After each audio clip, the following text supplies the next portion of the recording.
Ito ay rated SPG. Striktong patnubay at gabay ng magulang ang kailangan. Maaaring may masiselang tema, lengguwahe, karahasan, sexual, horror o droga na hindi angkop sa mga... Bistado na nga itong si Rika sa masama nga niyang balak sa Daraitan dahil bago pa nga matuloy ang resort project nga nito ni Rika ay nalaman na nga ni Gani kung ano ngang intensyon niya nga sa buong Daraitan dahil nga may pinaplano nga silang gawin nga ang kasino nga dito sa Daraitan at mawala nga ang ganda nga ng buong dinagat. Ang tanging dahilan nga lang kung bakit nga pinakasalan ni Rika ito ngang si Gani ay gusto nga ni Rika na kuhanin nga ang loob nga nito ni Gani upang ang ibenta ni Gani ang kanyang mga lupain sa Daraitan na para nga sana mamana nga nito ni Ikit upang ngang gawin nga ang resort project nga nito nila Rika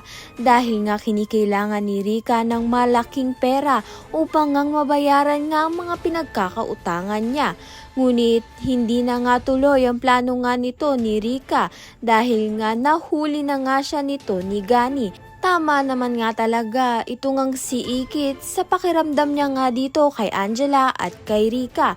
Isa pa nga itong si Angela na may atraso nga dito kay Ikit dahil gumamit nga sila ng ibang muka upang may scam nga itong si Ikit at makuhanan nga siya ng yaman. Dahil desperada na nga itong si Angela na magkapera dahil simula nga ng pakasalan na nga ni Rika ito ngang si Gani ay bagamat nga iniskam nga ni Angela ito ngang si Ikit ay si Ikit nga ay nakapunta nga ng Japan at nakita niya nga itong si Matthew Smith na inaakala niya nga itong si Victor Johnson na nang iskam sa kanya. Malaking gulo nga ang ginawa nga nito ni Ikit dahil nga sa video nga na in-upload nga nito ni Ikit ay bumagsak nga ang business nga nito nila Matthew Smith at itong ni Mayumi. Kaya naman nga't malaman pa nga kaya ni Ikit ang katotohanan na hindi nga itong si Matthew ang scam sa kanya kung hindi itong si Angela. Ayan at iba pa ang dapat natin pakaabangan. Maraming salamat sa iyong panonood.